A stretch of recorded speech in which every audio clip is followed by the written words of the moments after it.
Nigeria introduced a consumer credit scheme to improve citizens' quality of life.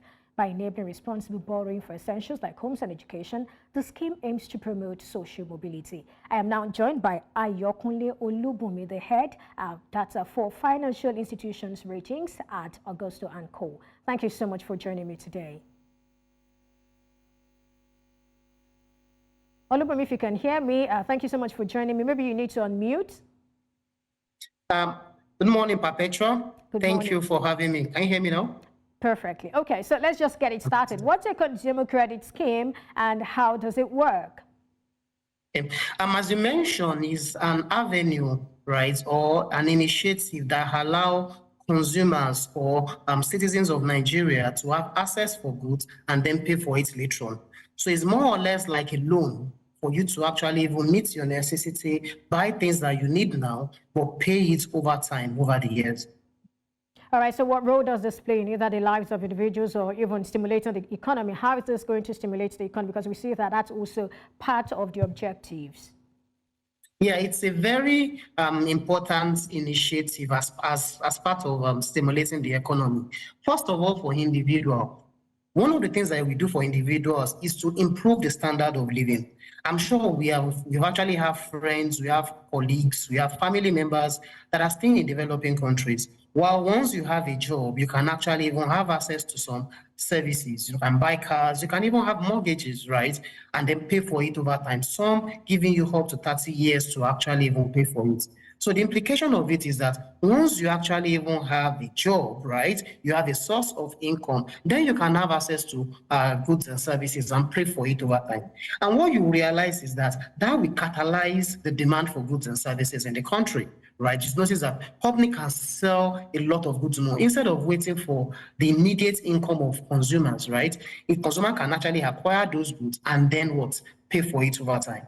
And what you realize that it will actually stimulate demand, because if you notice that although we have a very large population, you notice that the effective demand in Nigeria is relatively low compared to developed countries. And what you notice is that for developed countries, one thing that they've been able to use to actually catalyze expenditure and even stimulate demand and grow their GDP has to be this consumer credit. All right, talking about that, there is this concern about Nigerians not having the culture of repayment and all of that. I mean, we saw what happened with Anchor Borrowers Program, and we also have some lending apps that we now call some of them loan sharks and all of that. So how do we curb this and ensure that, people actually pay and all of that? I think the first thing that we need to do, right, let me first talk about the loan sharks before coming into the Anchor Borrowers Program. Something that we need to first do is to ensure that the consumers have the ability to repay. Because if you look at the so-called loan sharks, the fintech guys, they don't even assess the financial strength of that obligor. They're just saying that once you need money, just have access to it, right? So the first thing that we need to do is to ensure that, look, each individual, the amount they are assessing are things that they actually can even repay for. Right, you know that the CBN have what they call the debt to service ratio, meaning which says that you can't actually even expend more than 1/3 of your income on loan repayments. So all those needs to be put in place to ensure that look, people don't actually borrow more than they can actually repay. And regarding the Anchor Borrowers Program, if you find that a lot of people that actually even access that funds, a lot of them thought it's actually grants, and that's why we need to be careful since this initiative is coming from government. Those are going to be assessed, they are going to assess it, they need to be educated and be informed from the outset that it's actually a loan. You are meant to actually repay. Because if you talk to a lot of people that actually benefited from the Anchor Borrowers Program, they didn't want to repay. They thought it was actually a grant for them to actually develop their businesses and all. And then also, we need to also ensure that, look, the livelihood of those individuals, right, is something that can repay, like I mentioned earlier, because maybe we also look at the Anchor Borrowers Program. A lot of farmers that didn't repay. Some of them, it's not that they don't want to repay. Some of them, they were affected by flood. Some of them are affected by the insurgency. That even it prevents them from actually repaying. Let me come in here. Looking at all of this, I'm thinking that probably is why the federal government is starting with, civil servants, because we know their tax, we know all of this, we have their numbers, we have all the figures and all of that. Maybe that's why they're starting with. But apart from that, I'll also like you to talk on a few things. We know that the success of this particular scheme depends on a couple of factors, which include the availability of a credit infrastructure. How prepared is Nigeria for this? Do we have that credit infrastructure? We know some identified stakeholders of infrastructure include credit bureaus, credible means of identification, data protection, and even financial institutions. So looking at all of this, are we really prepared for this? Okay, yeah. I think I also like the idea of starting with civil servants because that will actually have like a pilot scheme. They have all their information, right? You know how much they can actually even access, and that one is actually good.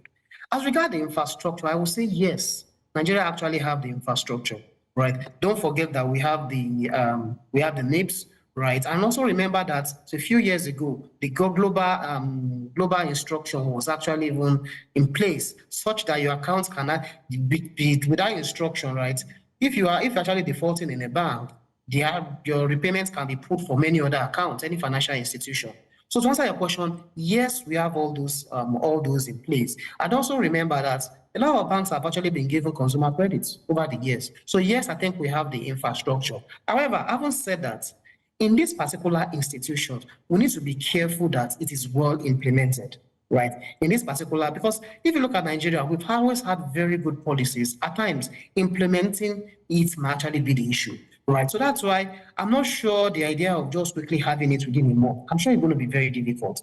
I think we should sit down and ensure that we actually even put things in proper perspective, because over the years, we've seen development banks and even government agencies actually come on board, and it took them years to actually ensure that the processes, everything is actually put in place.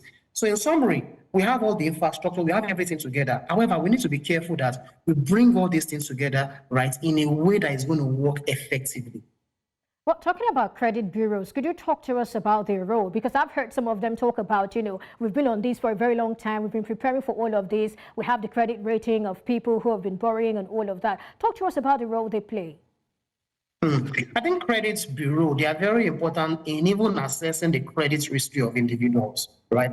And shall I say, fortunately for us, we've had credit bureau with us for almost 15 years now, if I'm correct, right? About 15 years now. And with that, you can actually assess somebody, find out how much has the person taken in the past, what is the person's repayment history.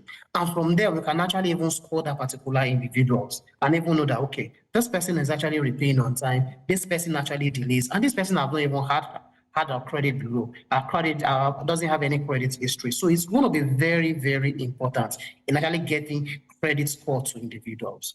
All right, I'm afraid we're pressed for time, so we'll have to end this conversation. Yeah, I hope we'll have another time to talk about this. Ayokunle Olubunmi, thank you for your time on the show today.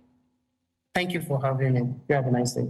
All right, you too. But that's our offering today on Business Edge. To have a wonderful weekend. Bye for now. I am Perpetua Fasome Peter, but it's not weekend. Do have a wonderful week. Bye for now.